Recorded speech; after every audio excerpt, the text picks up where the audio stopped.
अब ये भी समझने की बात है कि कुंडलिनी जागरण में ऐसा क्या होता है जो इतना बदलाव हो जाता है। तो हमारे यहाँ कहावत है नील माधव।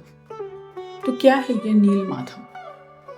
ये नील माधव है आपकी वो ब्लू ज्वेल जो आपकी पीनियल ग्लैंड है। जब आपकी एनर्जेटिक शक्ति मूलाधार से पीनियल ग्लैंड तक उठ जाती है और पीनियल ग्लैंड को टच कर देती है, वो नील माधव में विलीन हो जाती है। तो आपकी पूरी बॉडी ऊपर से लेकर नीचे तक एकदम हार्मनी में आ जाती है, एकदम बैलेंस हो जाती है। तो आपकी जो चीज़ें, जो लेफ्ट साइड में जो अशुभ शक्तियाँ हैं, जो ऑटोनॉमस सिस्टम है आपके बॉडी का और फिजियोलॉजिकल सिस्टम है, वो सब एकदम बैलेंस हो जाता है और आप हायर फ्रीक्वेंसीज की वेव्स को अट्रैक्ट करना शुरू कर देते हैं।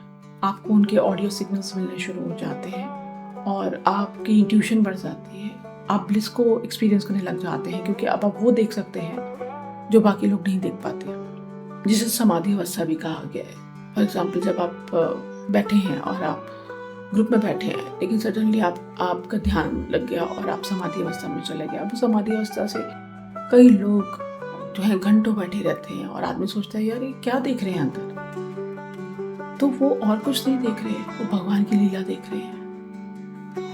उनको सच में वो उस डायमेंशन पे जाते हैं जहां भगवान लीला कर रहे हैं, जहां भगवान की लीलाएं चल रही हैं, जहां आज भी इंद्रलोक है, जहां आज भी सत्यलोक है, जहां आज भी स्वर्ग है, जहां आज भी आप उस डायमेंशन में पहुंच जाते हैं। लेकिन ये एक्सपीरियंस आप फिजिकल बॉडी के साथ ही कर रहे हैं, ये आपने नहीं भूलना है, क्योंकि ये सारी डायमेंशन जो हैं हमारी बॉडी के अंदर ही हैं, क्योंकि पूरा यूनिवर्स हमारे अंदर है।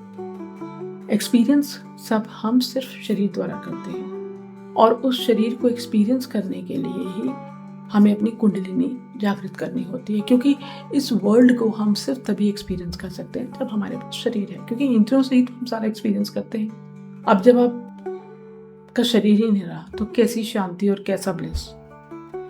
तो वो शांति और ब्लिस जो है वो आप इस शरीर में ही महसूस कर सकते हैं, वो स्वर्ग आप इस शरीर में ही महसूस कर सकते हैं, वो आनंद आपको इस शरीर के अंदर ही आएगा, बाहर कुछ भी नहीं है, इसीलिए ऐसा कहा गया है।